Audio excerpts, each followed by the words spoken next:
Saya mengucapkan kepada kita semua, Shalom, selamat sore. Terpujilah Tuhan, Tuhan masih berkemurahan dalam hidup kita, hingga Dia masih memberikan kita kesempatan untuk boleh berbakti, beribadah, melayani Tuhan.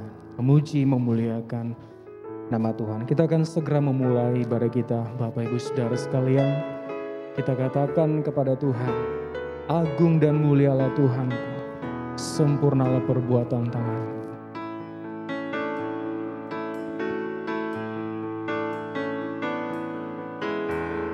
Agung dan mulialah Tuhanku, sempurnalah perbuatan tangan-Mu. Engkau yang berkuasa atas surga dan seluruh bumi. Siapa yang dapat seperti Kau Tuhan? Agung dan mulialah Tuhanku, maha besar perbuatan tangan-Mu. Aku datang dan bersujud dalam hadirat-Mu, memuja Engkau seumur hidupku. Kami sembahkan Allah yang maha besar. Ku sembahkan Yesus keselamatanku. Ku sembahkan Roh Kudus kekuatan hidupku. Ajaib Tuhan, sungguh Engkau mulia. Agung dan mulialah Engkau ya Tuhan kami. Agung dan mulialah Tuhanku, sempurna perbuatan tangan-Mu. Engkau yang berkuasa atas surga dan seluruh bumi. Siapa yang dapat seperti Kau Tuhan? Agung dan mulia Tuhanku, maha besar perbuatan tangan-Mu. Kami datang ya Tuhan, aku datang dan bersujud dalam hadirat-Mu, memuja Engkau seumur hidupku. Kami sembahkan Allah yang maha besar. Ku sembahkan Yesus keselamatanku. Ku sembahkan Roh Kudus kekuatan hidupku. Ajaib Tuhan, sungguh Engkau mulia. Ku sembahkan Allah yang maha besar. Kami sembahkan Tuhan Yesus keselamatanku.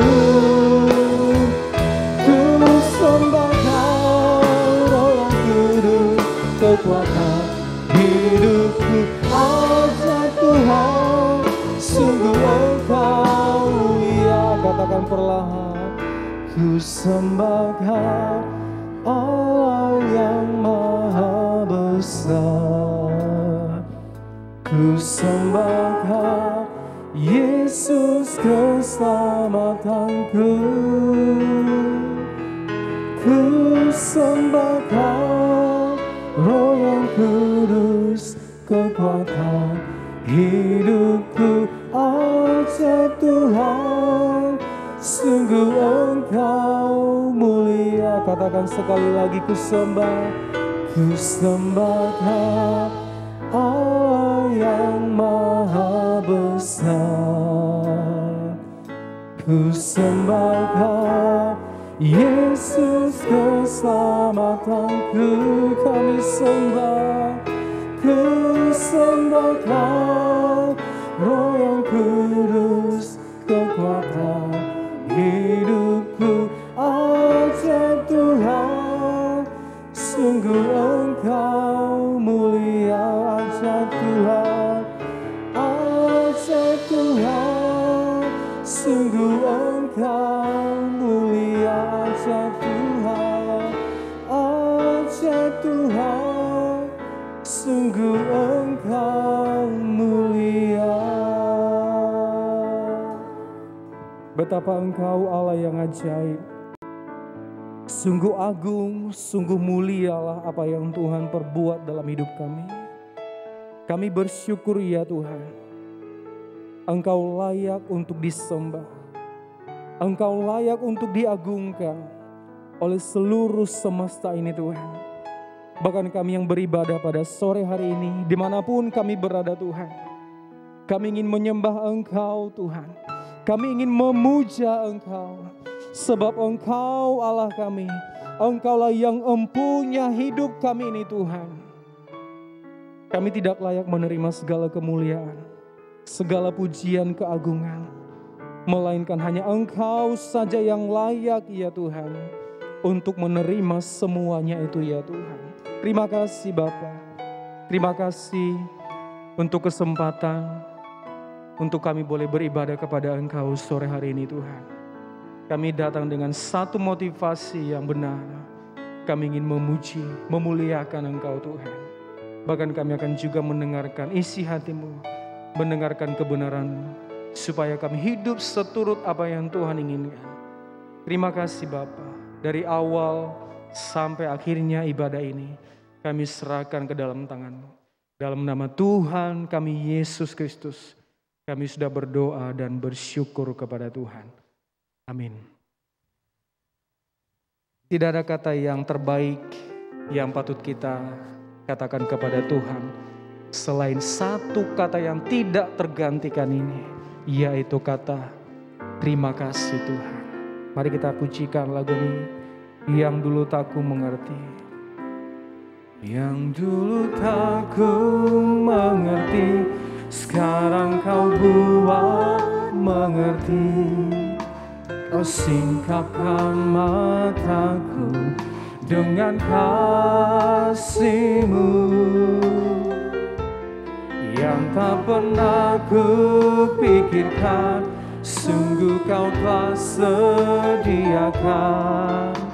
Kau curahkan berkat-Mu limpah dalam hidupku. Terima kasih Yesus, katakan terima kasih Yesus.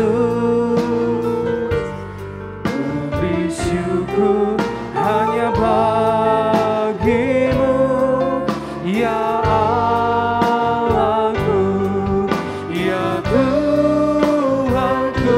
Terima kasih, terima kasih Yesus. Terima kasih Tuhan, terima kasih Yesus. Ku beri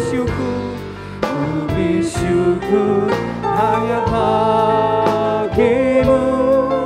Terima kasih Yesus. Yang dulu tak ku mengerti, yang dulu tak ku mengerti, sekarang Kau buat mengerti. Kau singkapkan mataku dengan kasih-Mu yang tak pernah ku pikirkan. Sungguh Kau telah sediakan.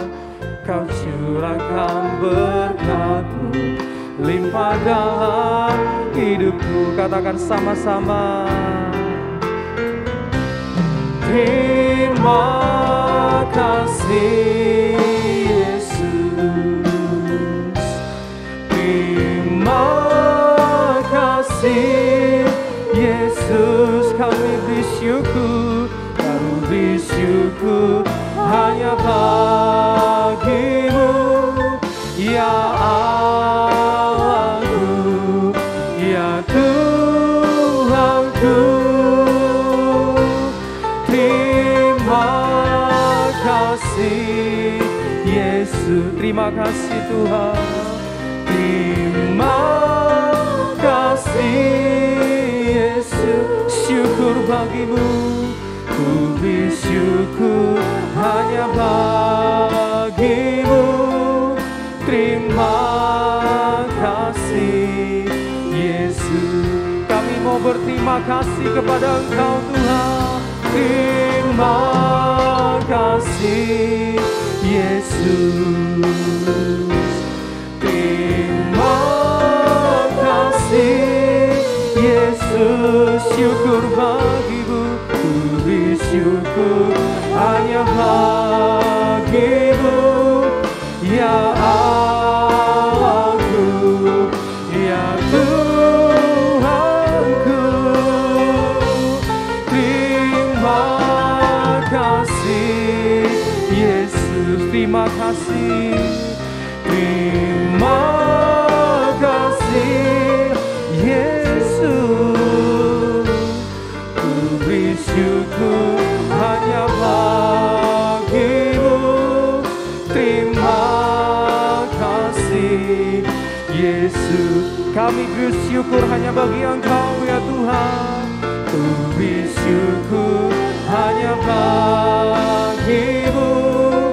Terima kasih Yesus, kami bersyukur Tuhan.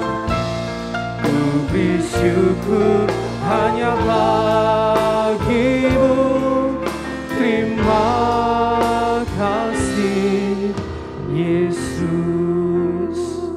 Terima kasih Tuhan, terpujilah namamu. Kita akan mempersiapkan hati kita Bapak Ibu sekalian untuk menyambut kebenaran firman Tuhan. Kita katakan kepada Tuhan, ku tidak takut sebab Kau besertaku.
Kami tidak akan takut ya Tuhan. Ku tidak takut. Inilah yang menjadi alasan kami. Sebab Kau besertaku.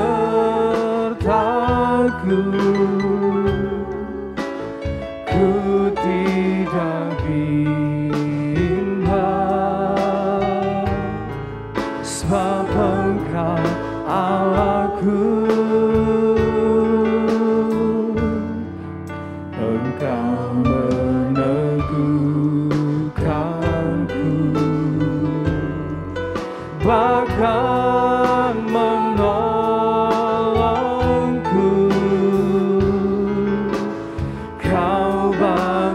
karangku. Yesus Tuhan, sama-sama katakan Yesus memegang. Yesus memegangku dengan tangan kananmu. Yesus memberiku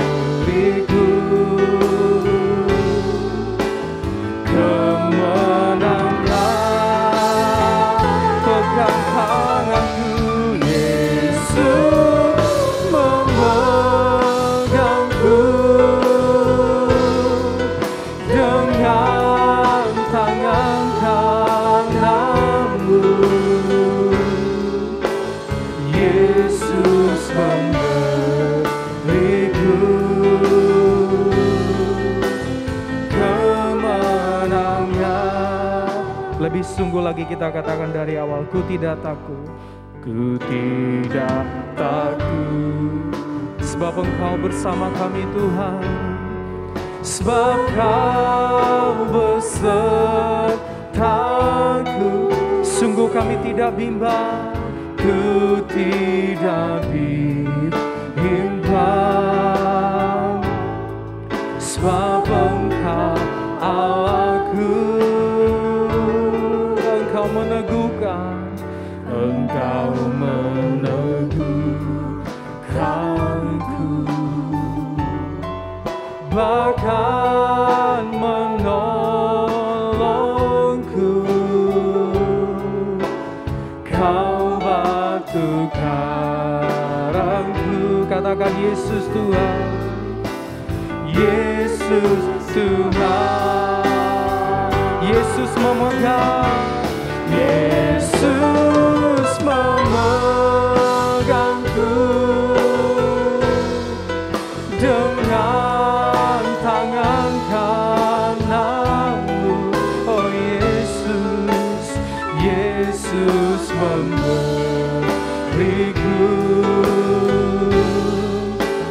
kemenangan. Yesus memegang, Yesus memegangku dengan tangan kananmu. Yesus memberiku kemenangan. Katakan Yesus memberiku kemenangan. Yesus memberiku kemenangan. Sekali lagi katakan dengan iman kita, Yesus memberiku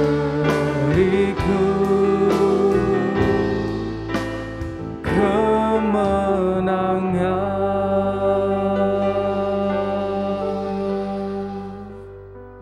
Terima kasih Bapa di dalam surga.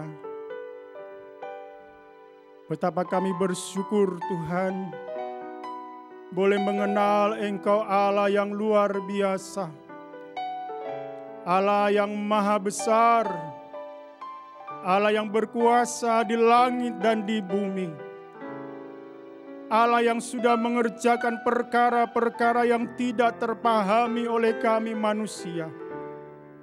Namun kemurahan-Mu menyingkapkan mata kami Tuhan untuk mengerti betapa Engkau luar biasa Tuhan. Betapa Engkau baik dalam kehidupan ini. Sekalipun kami tidak layak Tuhan. Namun kami percaya sampai hari ini Tuhan. Sampai malam ini Engkau topang kami, Engkau kuatkan kami. Boleh tetap bertahan menghadapi apapun juga. Sebabnya biarlah segala pujian yang kami boleh naik persembahkan kepada Tuhan kiranya berkenan di hadapan Engkau. Dan tiba saatnya Tuhan kami mau merenungkan kebenaran firman-Mu. Biarlah firman-Mu berbicara kepada kami di dalam segenap kehidupan ini Tuhan. Supaya esok Dan hari-hari selanjutnya kami semakin kuat dan kami boleh menjadi alat yang memuliakan nama Tuhan. Berfirmanlah Tuhan dan kami siap mendengarkan. Oleh pertolongan Roh Kudus-Mu di dalam nama Tuhan Yesus Kristus. Amin. Puji Tuhan. Shalom. Selamat malam buat kita semua dimanapun kita berada pada malam hari ini. Mungkin kita mengikuti ibadah doa penyembahan ini di rumah karena kita mengadakan ibadah ini secara online. Mungkin kita di tempat kerja kita sampai jam ini kita masih bekerja. Atau mungkin di dalam perjalanan kita. Dimanapun kita berada, kiranya damai sejahtera Tuhan boleh memelihara hati dan pikiran kita. Puji Tuhan, kita masih boleh bertahan hingga hari ini, sekalipun kita menghadapi berbagai-bagai tantangan, berbagai-bagai persoalan, khususnya di dalam masa-masa kita hari-hari ini, dalam masa pandemi. Kita mengalami, sudah terdengar bahwa pandemi ini sudah mulai berakhir menjadi endemi. Tetapi ternyata kita mendengar di mana-mana masih mewabah lagi. Tapi kita percaya ada waktu Tuhan tolong kita semua. Kalau kita bertahan sampai hari ini sungguh-sungguh, ini adalah karena kemurahan Tuhan. Pertolongan Tuhan, pemeliharaan Tuhan tentunya tidak hanya secara jasmani di dalam kehidupan kita. Kita bisa sehat sampai hari ini, tercukupi sandang, pangan, papan kita. Kita bersyukur untuk semua itu, kita percaya itu berkat Tuhan. Tetapi tentu saja kita juga bersyukur kepada Tuhan kalau di dalam kerohanian kita, kita senantiasa mengalami lawatan Tuhan. Kita mengalami pemeliharaan Tuhan lewat kebenaran firman Tuhan. Baik di dalam nikah rumah tangga kita, di dalam kehidupan kita secara pribadi, mungkin usaha pekerjaan kita. Itu semua terpelihara.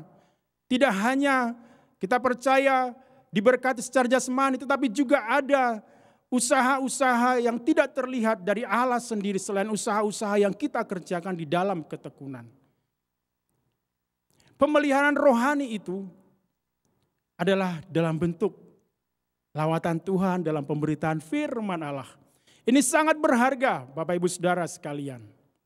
Rasul Paulus selalu merindukan ketika dia berjumpa dengan jemaat, maka senantiasa selalu dia boleh membawa penyataan Allah, pewahyuan Allah. Dia boleh datang membawa pengetahuan dari firman Tuhan. Dia boleh datang membawa nubuatan yang menguatkan. Dia rindu datang dengan pengajaran daripada firman Allah. Kita sangat membutuhkan pengajaran firman di dalam setiap fase kehidupan kita. Entahkah kita sebagai anak-anak, remaja, muda dewasa, dalam nikah rumah tangga, sampai kepada kehidupan yang lanjut usia. Kita benar-benar sangat membutuhkan pengajaran firman Tuhan. Bagi kita hari-hari ini oleh kemurahan Tuhan kita sudah menerima kitab suci. Tidak hanya kitab suci perjanjian lama, tetapi juga kitab suci perjanjian baru.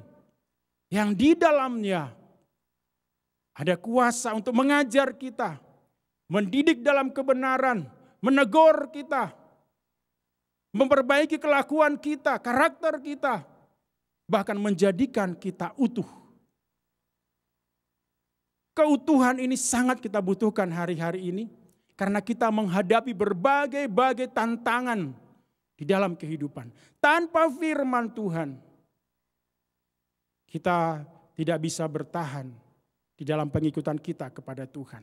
Mari kita melihat itu lebih dahulu di dalam 2 Timotius 3 ayatnya yang ke 15 sampai 17. Nanti kami mohon kesediaan Pak Samuel Sirait untuk boleh membacakannya buat kita semua.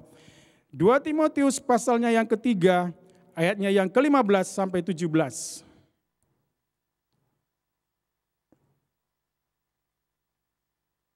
Ingatlah juga bahwa dari kecil engkau sudah mengenal kitab suci yang dapat memberi hikmat kepadamu dan menuntun engkau kepada keselamatan oleh iman kepada Yesus Kristus. Segala tulisan yang diilhamkan Allah memang bermanfaat untuk mengajar, Ya, untuk menyatakan kesalahan, ya. untuk memperbaiki kelakuan, dan untuk mendidik orang dalam kebenaran. Ayat 17.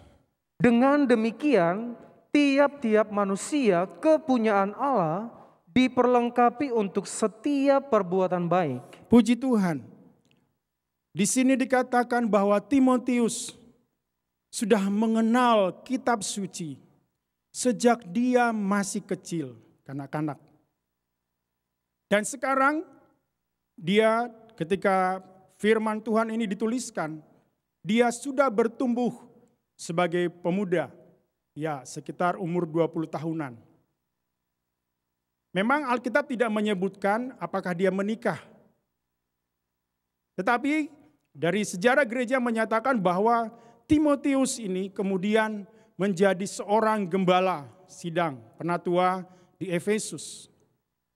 Sampai dia berusia lanjut kurang lebih berumur 80 tahun lalu dia meninggal secara martir. Tentu ketika dia sebagai gembala, sebagai penatua dia harus berbicara juga mengenai pernikahan. Nikah yang sesuai dengan kebenaran firman Tuhan. Dan kemudian sampai dia di dalam usianya yang lanjut. Saya percaya kitab suci tetap menjadi inspirasi di dalam kehidupannya untuk menghadapi apapun juga. Nah, malam hari ini saya rindu kita juga boleh melihat kitab suci ini menjadi referensi, menjadi kompas atas segala persoalan pergumulan di dalam kehidupan kita. Apakah engkau sebagai anak-anak, sebagai seorang muda dalam nikah rumah tangga sampai kepada para manula, wanula. Biarlah firman Tuhan itu tetap menjadi sumber inspirasi bagi kita semua. Malam hari ini secara khusus kita mau merenungkan kebenaran firman Tuhan tentang kitab suci ini di dalam kehidupan nikah rumah tangga. Bagi kaum muda ini penting karena engkau juga akan memasuki seizin Tuhan nikah rumah tangga. Bagi kehidupan yang mungkin tidak menikah, engkau bisa mendapatkan hikmat Tuhan. Dan juga melihat bahwa nikah itu juga tidak hanya nikah yang jasmani, tetapi juga nikah yang rohani, bagaimana hubungan kita dengan Yesus Kristus sebagai kepala atas tubuhnya. Bagi para orang tua juga mengingatkan kembali akan janji-janji yang sudah kita ikrarkan di hadapan Tuhan dan di hadapan sesama. Memberikan nasihat kepada nikah-nikah yang muda yang menghadapi banyak pergumulan. Tentu harus berdasarkan firman Tuhan. Kitab suci inilah yang akan mengajar kita tentang nikah yang benar, yang sesuai kehendak Tuhan. Firman Tuhan, kitab suci inilah yang akan menegur nikah-nikah yang tidak benar. Kitab suci inilah yang berkuasa juga memperbaiki nikah-nikah yang salah. Dan kitab suci inilah yang mengajar kita, melengkapi kita menjadi nikah yang utuh, yang sanggup menghadapi banyak tantangan-tantangan yang terjadi. Di masa pandemi ini dari data yang ada tren, ada kecenderungan terjadi lebih banyak tingkat perceraian. Karena itu kita benar-benar harus memperhatikan firman Tuhan, kitab suci, menjadi kompas di dalam pernikahan kita. Saya mau ajak kita, tadi seperti pujian yang luar biasa tadi mengatakan, engkau singkapkan mataku. Mungkin kita sudah memasuki pernikahan, usia pernikahan tadi ada yang berulang tahun dalam pernikahannya. Biarlah kiranya malam hari ini kita juga mengalami kembali, disingkapkan mata kita bagaimana Tuhan melihat pernikahan itu. Menjadi renungan kita, doa kita, pergumulan kita. Untuk banyak nikah-nikah yang mengalami juga banyak pergumulan dan persoalan. Saya mau katakan sesuai dengan firman Tuhan bahwa nikah itu adalah rancangan Tuhan. Adalah hasil pemikiran konsep yang orisinal, yang asli dari Allah sendiri. Mari kita membaca itu di dalam Kejadian pasal 1 ayatnya yang ke-26 sampai 27. Kejadian pasal 1 ayat 26 ayatnya yang ke-27 dan 28. Maka Allah menciptakan manusia itu menurut gambarnya, menurut gambar Allah diciptakannya dia, laki-laki dan perempuan diciptakannya mereka. Ya. Allah memberkati mereka, lalu berfirman kepada mereka, beranak cuculah dan bertambah banyak. Penuhilah bumi dan taklukkanlah itu, berkuasalah atas ikan-ikan di laut dan burung-burung di udara, dan atas segala binatang yang merayap di bumi. Ya, puji Tuhan. Ayatnya yang ke-27 berkata, maka Allah menciptakan manusia itu menurut rupa dan gambarnya. Ya, menurut gambar Allah diciptakannya dia laki-laki dan perempuan. Ketika Allah menciptakan manusia, maka Allah menciptakannya di dalam suatu relasi pernikahan. Ketika Allah menciptakan manusia, Allah juga menciptakan nikah. Nikah, pernikahan itu adalah sesuatu yang melekat di dalam kemanusiaan kita. Coba kita perhatikan di seluruh muka bumi ini. Di antara bangsa-bangsa, semua suku bangsa, di dalam budaya-budayanya melekat sistem pernikahan. Secara alami.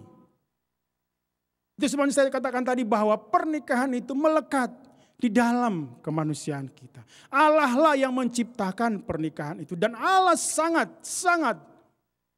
menghargai, menghormati lembaga yang dia bangun ciptakan ini. Luar biasa. Kebenaran ini dapat kita lihat di dalam Ibrani pasal 13. Ibrani 13 ayat keempat. Mohon bantuannya Pak Samuel, Pak Sirait. Hendaklah kamu semua penuh hormat terhadap perkawinan. Hendaklah kamu semua tidak terkecuali penuh hormat terhadap perkawinan. Terus, ya. Dan janganlah kamu mencemarkan tempat tidur, sebab orang-orang sundal dan pezina akan dihakimi Allah. Hendaklah kita semua penuh hormat, menghargai yang namanya perkawinan. Hari-hari ini lembaga perkawinan ini seakan-akan menjadi sesuatu yang tidak berharga. Begitu mudah kawin cerai. Bahkan ada bentuk-bentuk pernikahan yang tidak berdasarkan firman. Ada pernikahan sesama jenis. Tentu itu adalah hasil pola pemikiran, buah pikiran ide manusia yang sudah jatuh di dalam dosa. Tetapi sejak semula kata firman Tuhan, Allah menciptakan laki-laki dan perempuan. Allah begitu menghargai perkawinan sehingga dikatakan firman Tuhan ini di dalam Ibrani pasal 13 ayat 4 bahwa Allah sendiri ketika pernikahan itu mengalami persoalan pergumulan, dia hadir sebagai hakim. Dikatakan di situ ayat keempat bagian B, sebab orang-orang sundal dan pezina, orang-orang yang tidak menghargai lembaga perkawinan akan dihakimi oleh Allah. Allah adalah hakim atas pernikahan kita. Karena itu Bapak Ibu Saudara sekalian, ketika engkau menghadapi persoalan dalam nikahmu, jangan cepat-cepat cari keputusanmu sendiri. Ambil keputusan tanpa ada melihat, tanpa mengerti apa maunya Tuhan. Dialah hakim yang harus kita dengar apa keputusannya di dalam persoalan-persoalan nikah kita. Luar biasa. Bukan berarti ketika Allah sebagai hakim maka dia menjadi hakim yang begitu keras. Tidak. Hakim dalam konsep Alkitab adalah hakim yang menyelamatkan. Hakim yang penuh belas kasihan. Sehingga patut kita lebih dahulu menomorsatukan Allah di dalam segala pergumulan nikah kita. Tidak hanya sebagai hakim, tetapi firman Tuhan mengatakan juga bahwa Allah sendiri juga adalah saksi. Saksi di dalam pernikahan itu. Allah melihat semua. Allah mengetahui semua. Apa yang terjadi di dalam pernikahan. Maleakhi pasalnya yang kedua. Hal ini dikatakan di dalam Maleakhi pasal kedua ayatnya yang ke-14. Dan kamu bertanya, oleh karena apa? Oleh sebab Tuhan telah menjadi saksi antara engkau dan istri masa mudamu, yang kepadanya engkau telah tidak setia, padahal dialah teman sekutumu dan istri seperjanjianmu. Iya, Tuhan adalah hakim dan juga saksi di dalam pernikahan, perkawinan itu.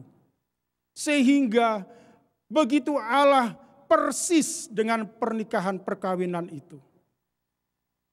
Tidak bisa disembunyikan apa-apa di hadapannya. Semua terbuka. Tetapi sekali lagi, kehadiran Tuhan adalah kehadiran Dia hakim yang berbelas kasihan. Perkawinan, sebagaimana firman Tuhan di dalam ayat 14 ini adalah suatu perjanjian. Suatu hubungan untuk berjanji setia. Kita ingat ya janji pernikahan kita bagi yang sudah menikah. Setia dalam segala suka dan duka. Dalam senang suka, sehat sakit. Berjanji setia satu dengan yang lain. Berjanji tidak hanya kepada pasangannya, tetapi juga berjanji kepada Tuhan. Berjanji di hadapan hamba-hamba Tuhan. Betapa kuat sebenarnya ikatan pernikahan itu. Walaupun karena kejatuhan dalam dosa, maka pernikahan perkawinan menjadi sesuatu yang begitu rapuh, Bapak Ibu Saudara sekalian. Kenapa saya katakan begitu rapuh? Sebab seringkali timbul pertengkaran-pertengkaran yang berasal dari hal-hal sepele yang ujung-ujungnya bermuara kepada perceraian. Ada seorang yang berkata bahwa hanya salah pencet, ya, salah tekan ya. Pasta gigi di rumah, ada yang suami mungkin asal pencet saja di mana saja gitu. Istrinya marah-marah.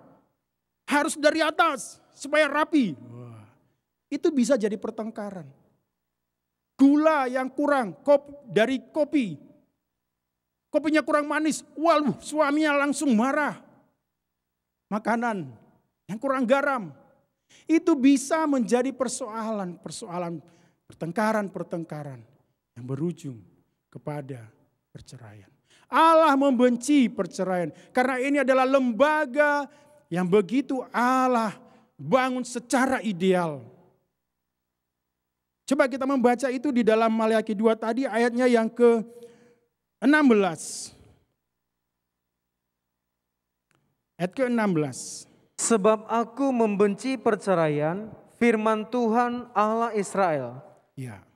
Juga orang yang menutupi pakaiannya dengan kekerasan, firman Tuhan semesta alam. Maka jagalah dirimu dan janganlah berkhianat. Allah membenci perceraian. Allah membenci kekerasan, KDRT di dalam nikah rumah tangga. Firman Tuhan berkata, jagalah dirimu, janganlah berkhianat.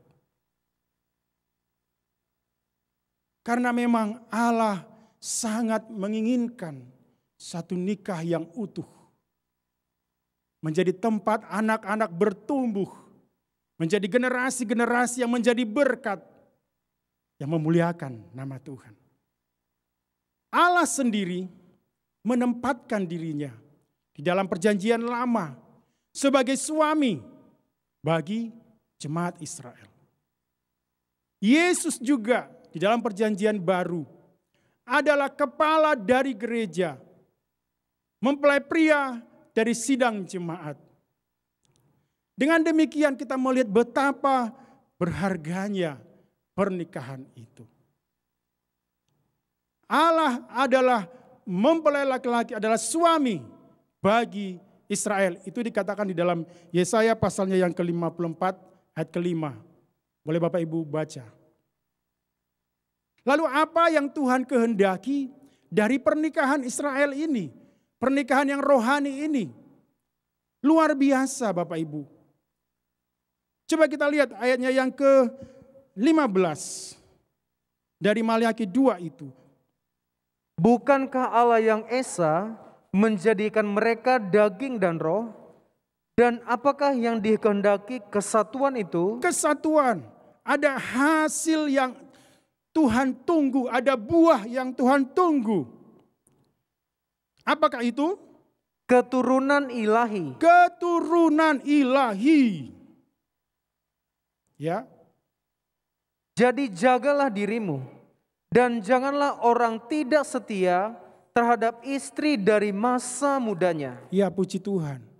Umat Israel sangat menjaga kesatuan nikahnya. Kenapa?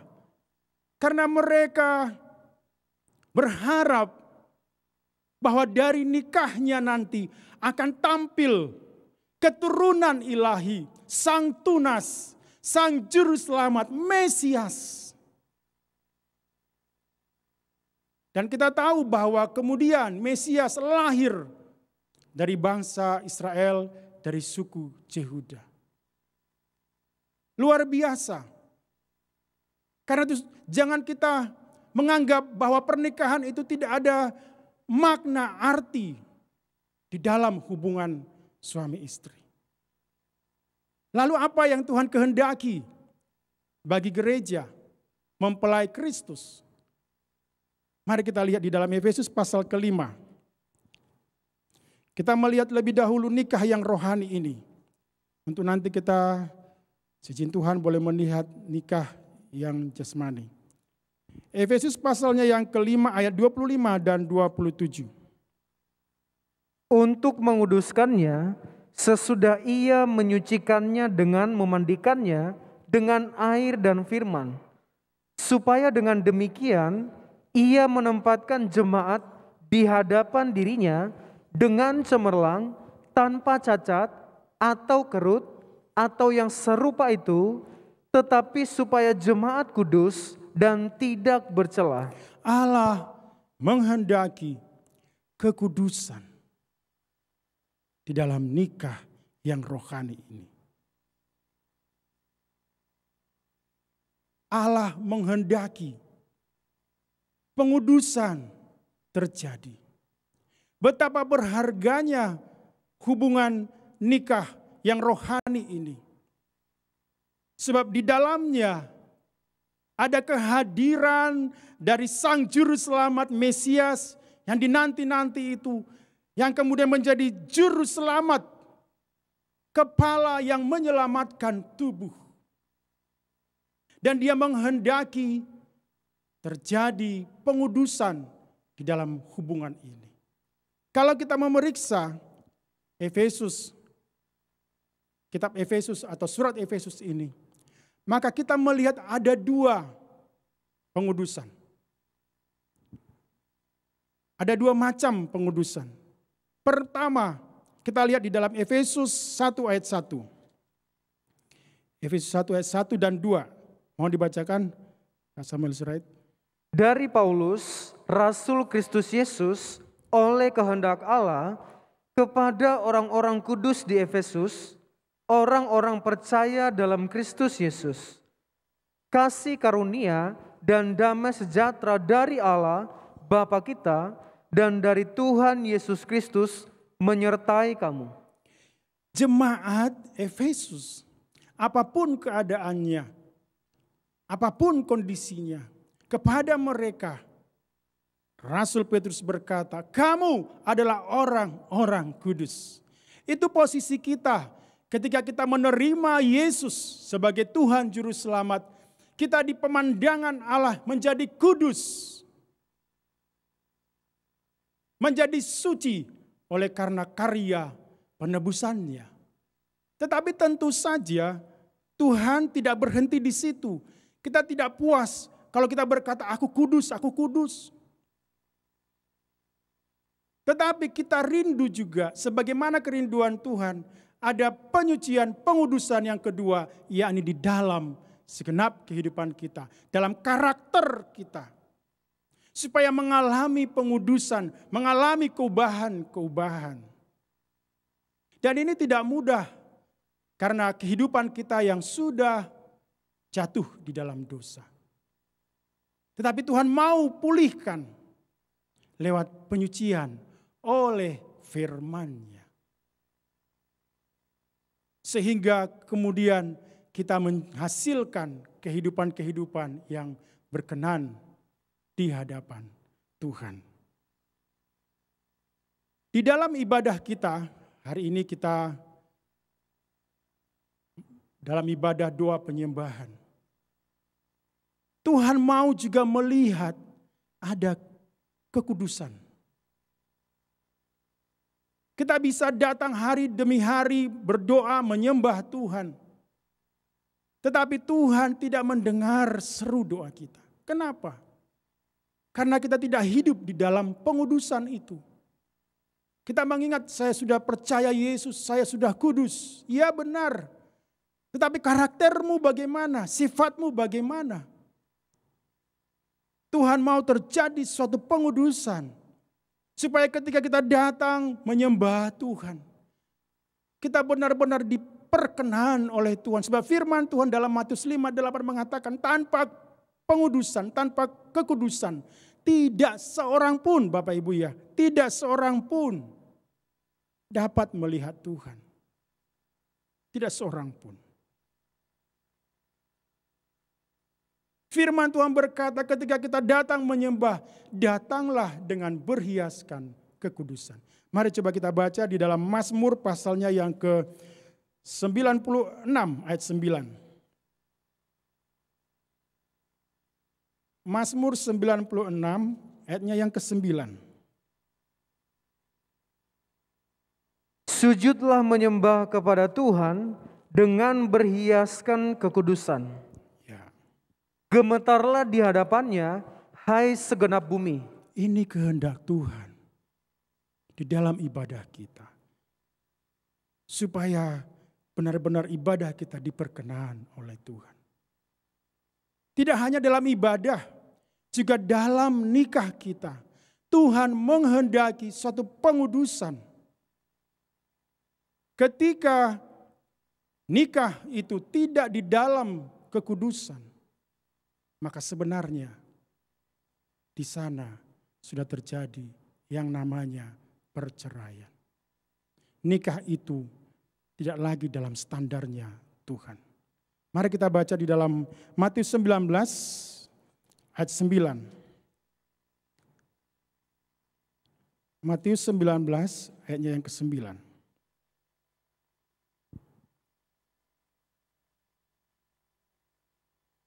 Tetapi aku berkata kepadamu, ya, barang siapa menceraikan istrinya, kecuali karena zina, lalu kawin dengan perempuan lain, ia berbuat zina.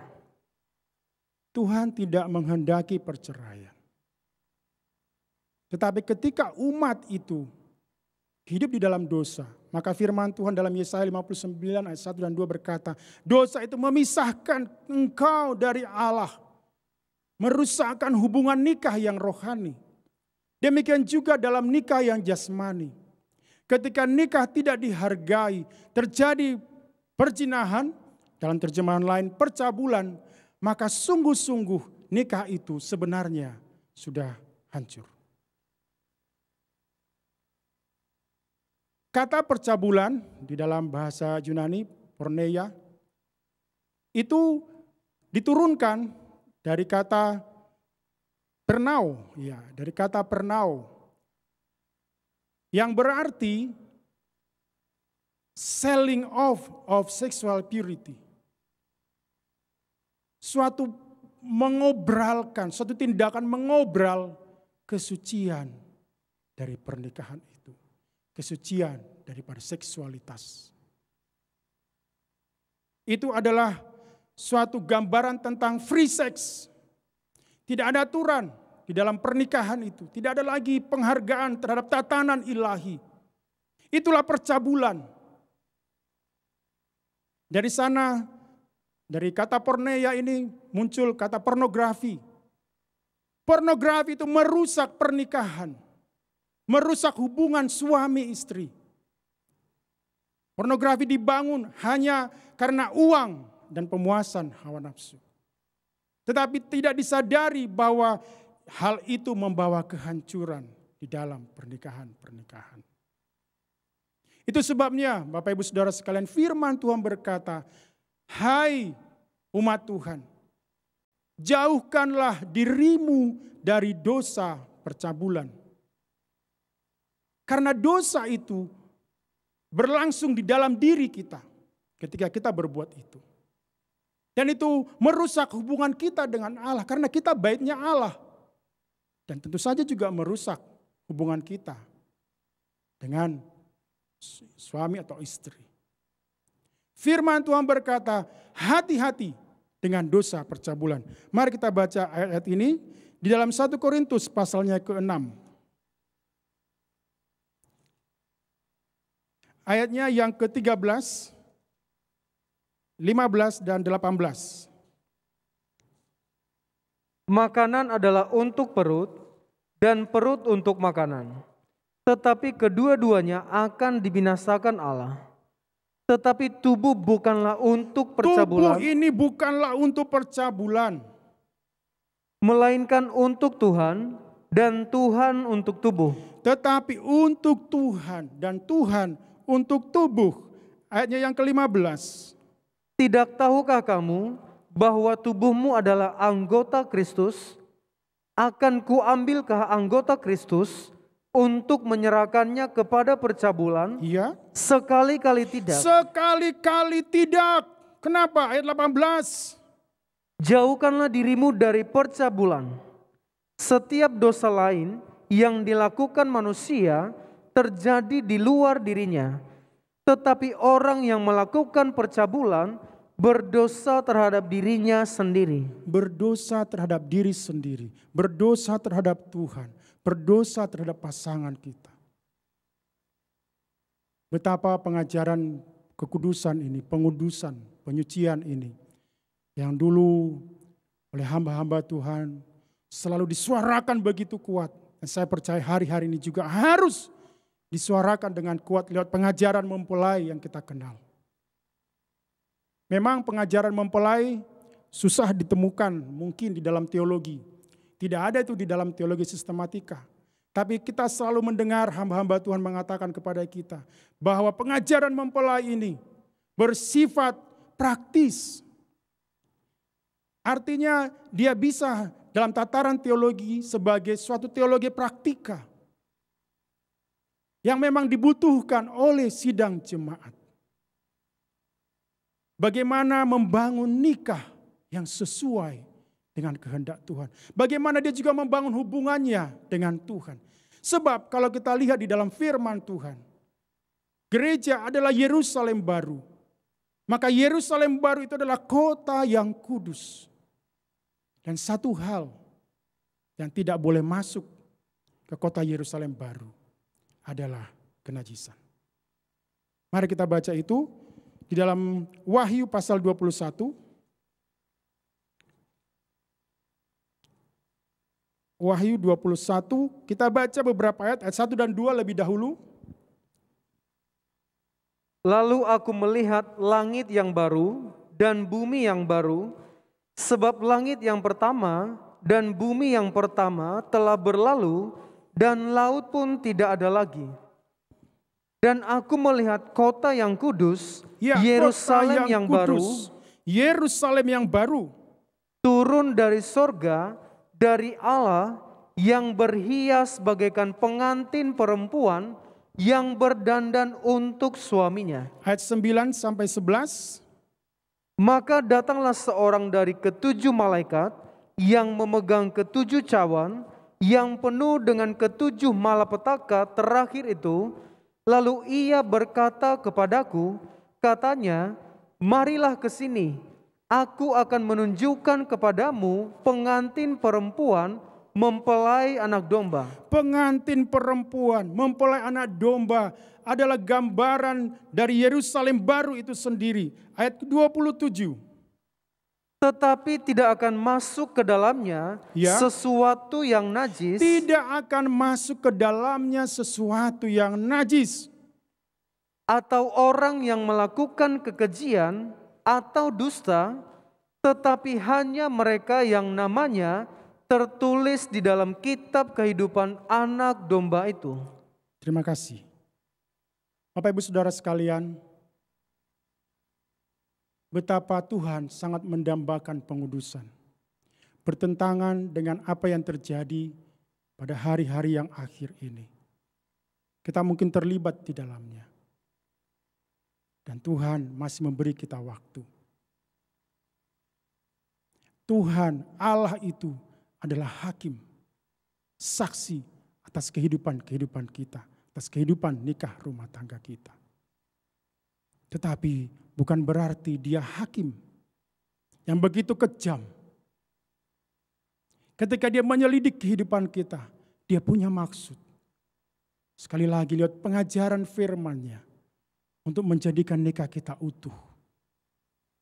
Mungkin firman Tuhan menegur kehidupan kita. Itulah kebenaran firman. Supaya kita dididik memiliki kehidupan yang kudus di hadapan Tuhan. Mari saya ajak kita untuk membaca beberapa ayat terakhir. Dalam Ibrani pasal 4 ayat 12 sampai 13. Ibrani 4 ayat 12 sampai 13.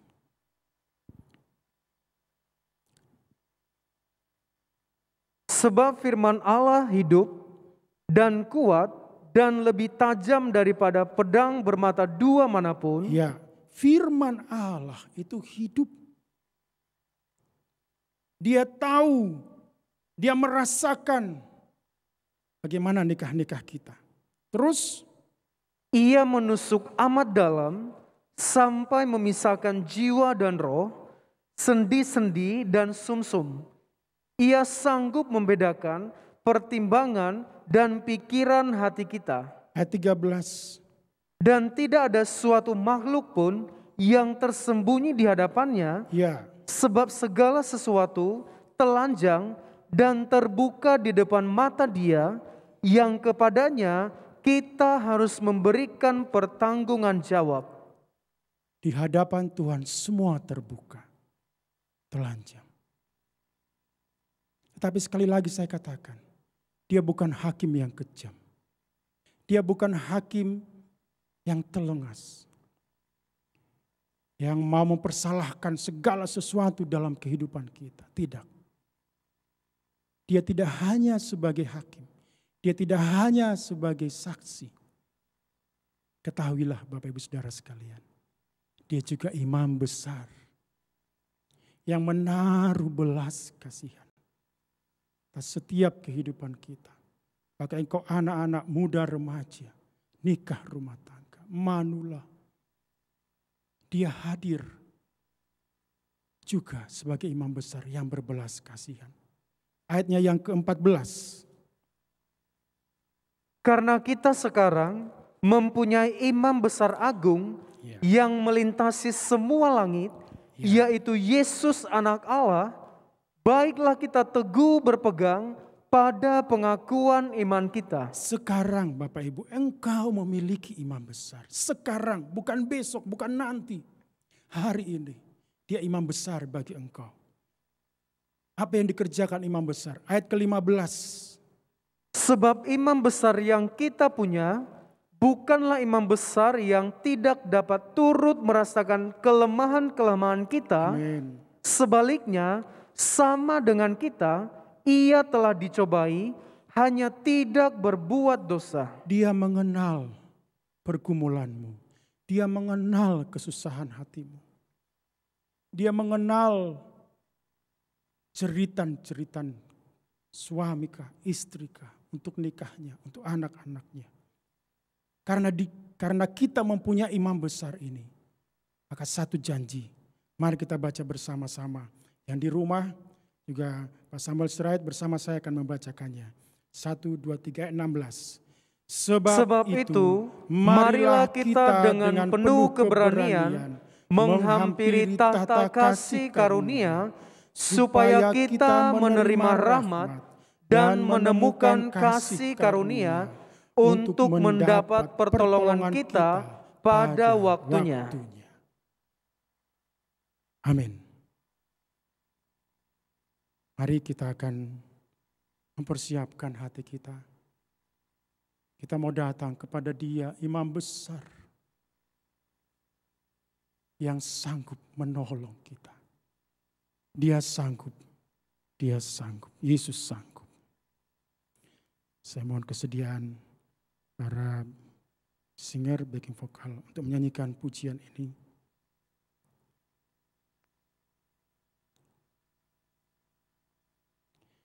Kita percaya Dia ada di antara kita, dimanapun kita berada. Dimanapun engkau mendengar kebenaran firman ini, di sana Tuhan ada beserta dengan engkau.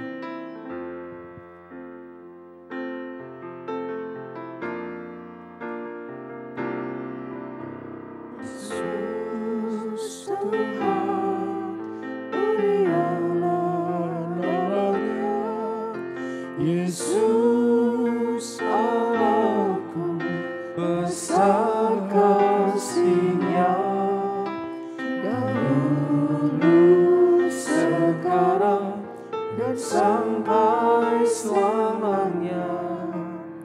Kasih-Nya tak pernah berubah. Mari kita menyanyikan Yesus Tuhan. Yesus Tuhan, mulialah namanya. Yesus Allahku, besar kuasa-Nya, dahulu, sekarang, dan sampai selamanya. Kuasa-Nya tak pernah berubah. Dia sanggup,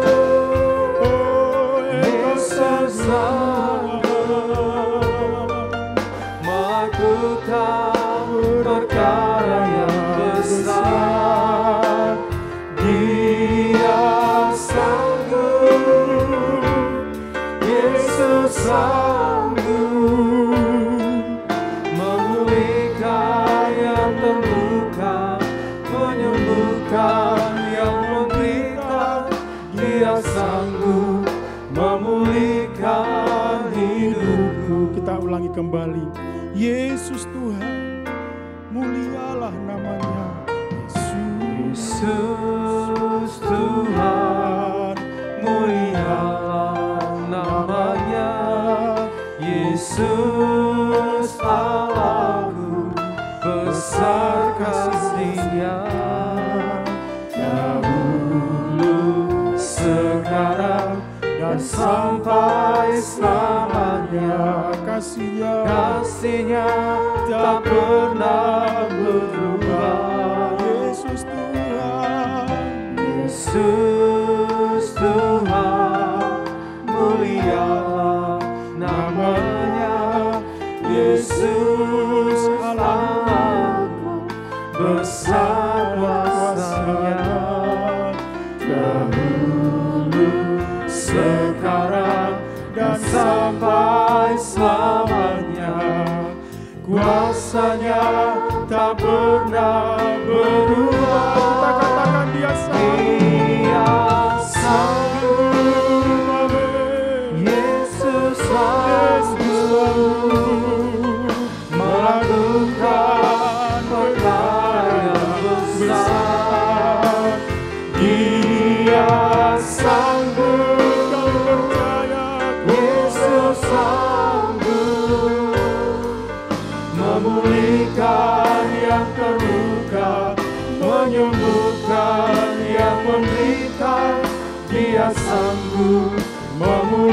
memulihkan hidupku. Dia sanggup. Dia sanggup. Oh amin.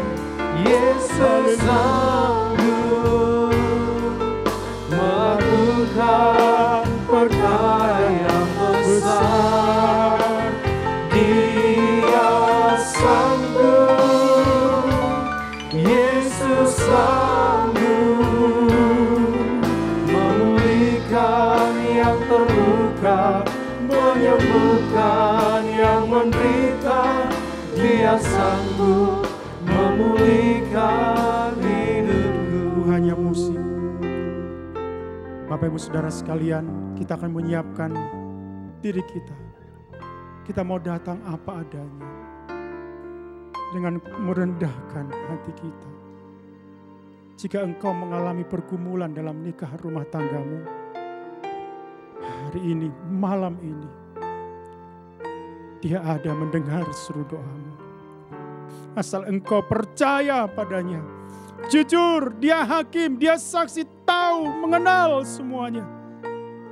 Biar kita datang dengan kerendahan hati kita, berseru. Yesus nama yang mulia itu sanggup menolong kita. Mari kita akan berlutut dan kita nyanyikan pujian ini kembali. Yesus Tuhan.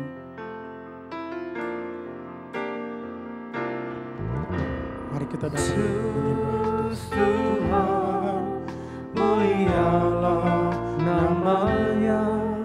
Yesus, dimanapun kita berada, kita boleh berlutut. Besar kasih-Nya dahulu, sekarang dan sampai selamanya. Kasih-Nya tak pernah berubah. Yesus Tuhan, mulialah namanya.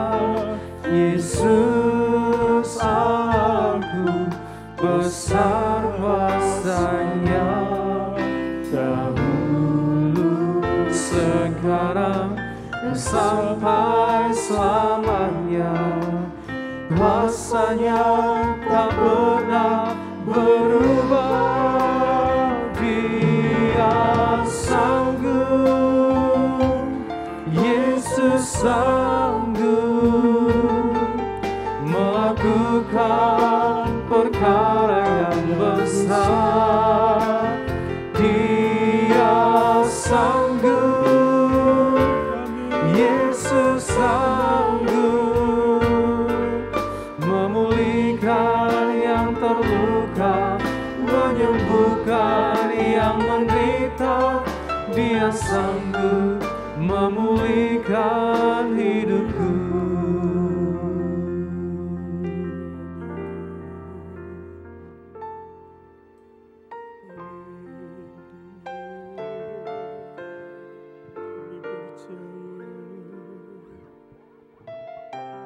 Engkau Imam besar, Engkau Allah yang sangat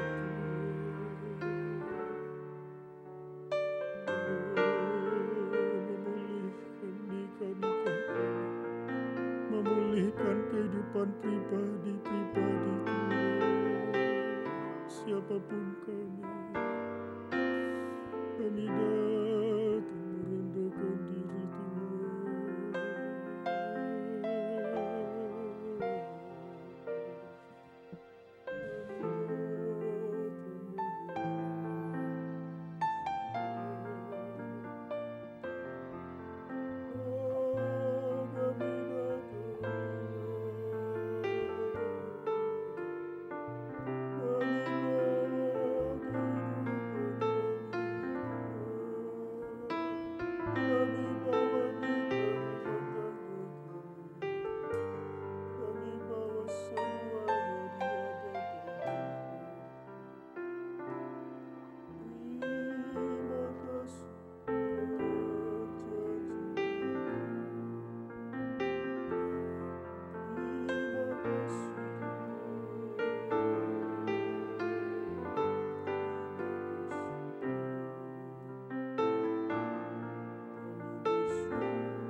bersyukur Tuhan, Engkau Allah yang bersih,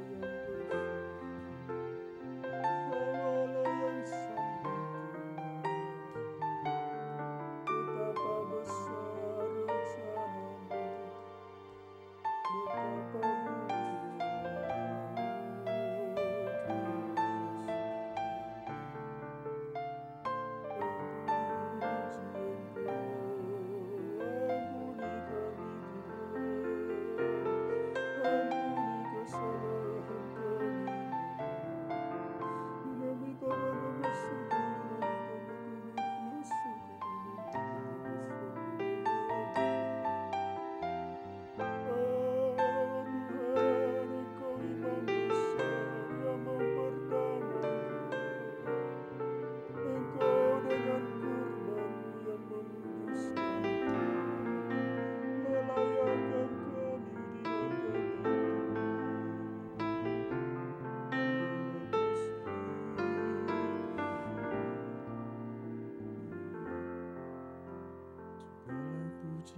betapa mendengar seru doa kami, tolong kami Tuhan, tolong umat-Mu Tuhan, jadikan kami utuh, jadikan kami sempurna, jadikan kami Tuhan lengkap, siap menghadapi segala sesuatu Tuhan. Oleh firman-Mu, kami mau bersyukur untuk firman-Mu Tuhan. Terima kasih Bapa, terima kasih Tuhan buat rencana-Mu yang heran Tuhan. Engkau mau permuliakan kami. Oh, terima kasih. Terpuji nama-Mu Tuhan. Terima kasih Tuhan.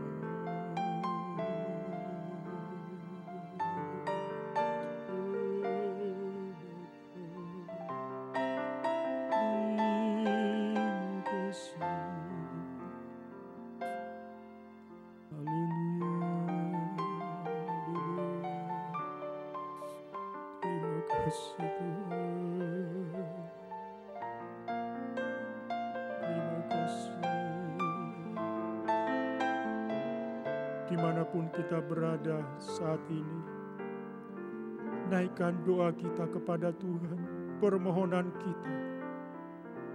Mungkin bagi nikah rumah tangga kita, bagi anak-anak kita, bagi keluarga kita, orang tua bagi anak-anaknya di dalam nikah rumah tangganya. Biar malam hari ini kita berdoa, merendahkan diri kita di hadapan Tuhan. Kita akan bangkit berdiri di tempat kita. Kalau tidak bisa, silakan duduk di tempatmu. Naikkan pujian ini dengan iman bahwa Dia sanggup, Tuhan sanggup. Haleluya. kita berkata, Yesus Tuhan, mulialah namanya. Yesus Tuhan, mulialah namanya. Yesus Allahku, besar kasih-Nya. Dahulu, sekarang, dan sampai selamanya. Kasih-Nya tak pernah berubah. Yesus Tuhan, mulialah namanya. Yesus Allahku, besar kuasa-Nya. Dahulu, sekarang, dan sampai selamanya.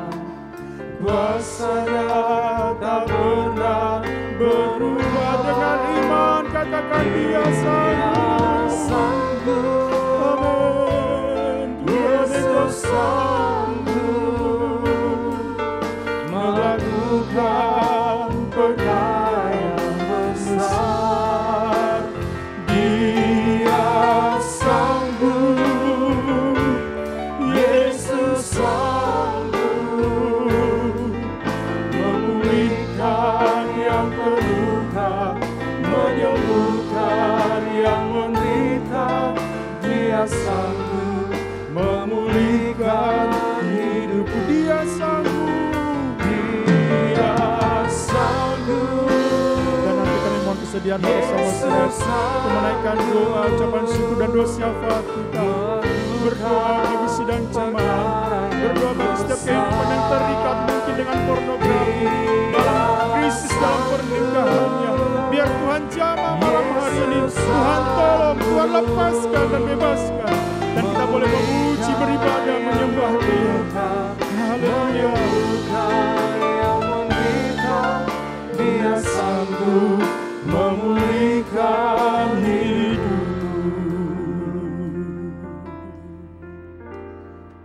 Terima kasih Tuhan. Mungkin bagi orang lain tidak ada yang sanggup untuk menolongnya. Sudah terlambat. Mungkin sudah di ujung tanduk. Atau mungkin sudah ketuk palu.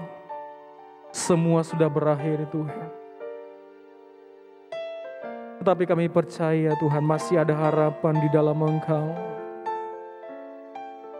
Masih ada pertolongan di dalam sabda-Mu Tuhan. Di dalam perkataanmu, di dalam kehendak-Mu, di dalam rencana-Mu masih ada pertolongan Tuhan. Mungkin sudah diambang kehancuran. Mungkin sudah diambang kerusakan yang cukup fatal mungkin Tuhan. Bahkan mungkin mengenai korban kepada anak-anak, kepada keluarga, kepada yang lain. Oleh karena mungkin ada pernikahan yang sudah hancur Tuhan. Tetapi kami diingatkan sore ini Tuhan, bahwa firman-Mu mampu menyatukan. Sebab itulah kehendak-Mu Tuhan, di dalam pernikahan, di dalam kedua pasangan, di dalam kedua belah pihak, supaya ada kesatuan ya Tuhan. Namun jika ada sesuatu persoalan, masalah yang mungkin mengganggu, yang mungkin sedang melanda keluarga, Tuhan kami berdoa, hamba-Mu berdoa supaya Tuhan menolong kami, supaya Tuhan hadir memulihkan kami.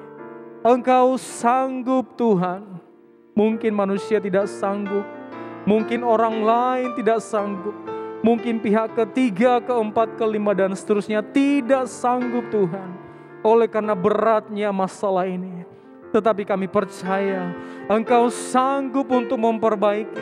Engkau sanggup untuk memulihkan. Engkau sanggup untuk melakukan sesuatu yang mustahil menjadi mungkin bagi kami. Terjadi hanya oleh karena perkataan firman-Mu ya Tuhan. Terima kasih Bapa, terima kasih. Terima kasih. Firman-Mu berkuasa memperbaiki kami, mengoreksi kami, supaya kami tinggal di jalan yang sudah Tuhan tetapkan. Terima kasih Bapa. Berkati hamba-Mu, Engkau pakai hamba-Mu lagi atas kepercayaan Tuhan. Engkau berkati keluarga, pelayanan, bahkan semua tugas-tugas yang dipercayakan. Biar nama Tuhan yang dimuliakan. Ada banyak orang lain yang memuji Tuhan di luar sana. Bahkan ada banyak jiwa yang datang kepada Engkau Tuhan. Terima kasih Bapa.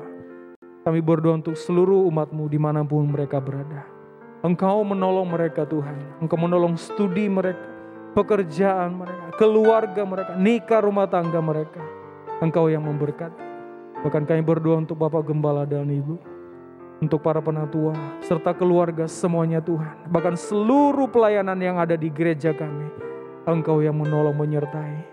Biar kami sama-sama berbakti, memuliakan, melayani Tuhan kami. Terima kasih Bapa. Segala puji, segala hormat, kemuliaan kami kembalikan kepada Engkau saja. Di dalam nama Tuhan Yesus Kristus kami sudah berdoa dan bersyukur. Amin.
Atau pengumuman tambahan, akan diteguhkan dan diberkati pernikahan antara Errol Jonathan Bernardus dan Elika Novatiani Waroka yang akan dilaksanakan pada hari Sabtu 12 Maret 2022 yaitu pukul 10 waktu Indonesia bagian Barat bertempat di GPT Kristus Gembala, Jalan Lemah Putro 1, 18, Surabaya.